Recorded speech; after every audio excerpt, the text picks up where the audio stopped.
بسم اللہ الرحمن الرحیم۔ نو مولود کے احکام و مسائل۔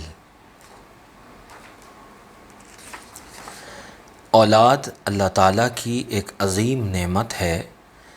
اس کی قدر کرنا اور اس کی اچھی تعلیم و تربیت کا اہتمام یہ والدین پر عائد ایک فریضہ ہے۔ قرآن و حدیث میں اس سے متعلق واضح احکامات موجود ہیں۔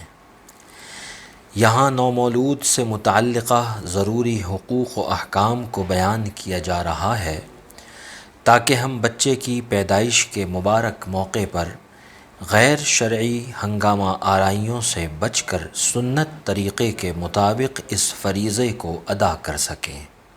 نومولود کے کان میں اذان۔ بچے کی پیدائش کے بعد اس کے دائیں کان میں اذان اور بائیں کان میں اقامت کہنا مسنون عمل ہے۔ تحنیک۔ بچے کے کان میں اذان کے بعد نومولود کے لیے شریعت کی طرف سے دوسرا مسنون عمل تحنیک کا ہے۔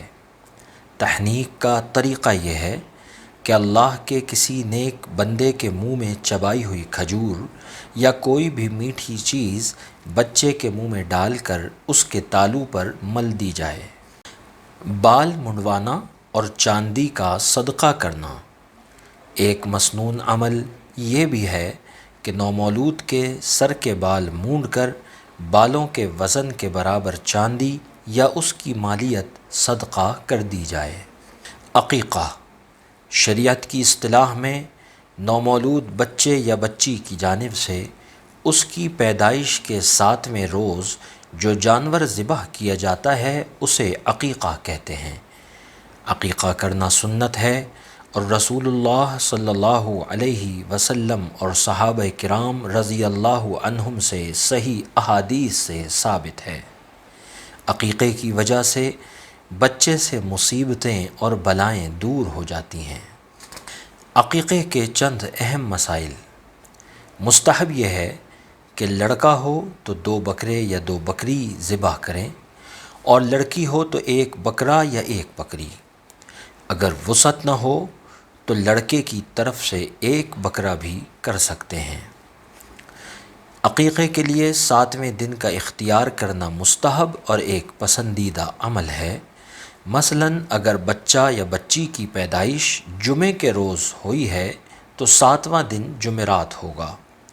اگر 7ویں دن کسی وجہ سے مشکل ہو تو 14ویں یا 21ویں دن کرنا چاہیے، البتہ اگر درمیان کے کسی دن میں کر لیا تو بھی عقیقہ ادا ہو جائے گا۔ عقیقے کے چند اہم مسائل۔ گائیں، بیل وغیرہ میں کچھ حصے قربانی کے اور کچھ حصے عقیقے کے رکھنا جائز ہے۔ عقیقے کے جانور کی عمر اور دیگر شرائط قربانی کے جانور کی طرح ہی ہونی چاہیے۔ عقیقے کا گوشت بھی قربانی کے گوشت کی طرح استعمال کیا جا سکتا ہے۔ جس شخص کا عقیقہ بچپن میں نہیں کیا گیا تو وہ بعد میں بھی اپنا عقیقہ کر سکتا ہے۔ عقیقے کے جانور کی کھال بھی قصائی کو بطور اجرت دینا جائز نہیں ہے۔ کھال خود استعمال کریں یا کسی کو ہدیہ یا صدقے کے طور پر دے دیں۔ اگر کسی نے کھال فروخت کر دی تو اس کی رقم کسی غریب مستحق شخص پر صدقہ کر دیں۔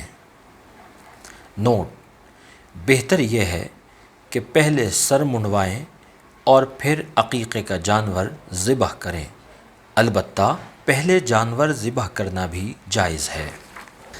اچھا نام رکھنا۔ بچے کا نام بھی 7ویں دن رکھنا افضل ہے۔ نیز احادیث مبارکہ میں اچھا اور بامعنی نام رکھنے کی بہت تاکید فرمائی گئی ہے۔ لہٰذا ہمیں چاہیے کہ ہم اپنے بچوں کے نام شرعی ہدایات کے مطابق رکھیں۔ اس سے متعلق مزید تفصیل یعنی نام رکھنے کے آداب اور نام رکھتے ہوئے کن باتوں سے بچنا چاہیے، نیز بچے اور بچیوں کے اسلامی ناموں کی فہرست کے لیے ڈسکرپشن میں موجود لنک پر کلک کیجیے۔ ختنہ۔ نومولود سے متعلق ایک اہم مسنون عمل ختنے کا ہے۔ ختنہ انبیاء علیہم السلام کی سنت اور اسلام کی نشانی ہے، اس لیے بچپن ہی میں بچے کے ختنے کا اہتمام ہونا چاہیے۔ ختنے کے لیے کوئی دن یا وقت متعین نہیں ہے، اس لیے اس میں بچے کی صحت اور حالت کو دیکھ کر مناسب وقت تجویز کرنا چاہیے۔ اللہ تعالی ہمیں دین پر عمل کرنے کی توفیق عطا فرمائے، آمین۔ اہم دینی اور اصلاحی موضوعات پر قیمتی رہنمائی حاصل کرنے کے لیے ہمارے چینل SCD برق کو سبسکرائب کیجیے۔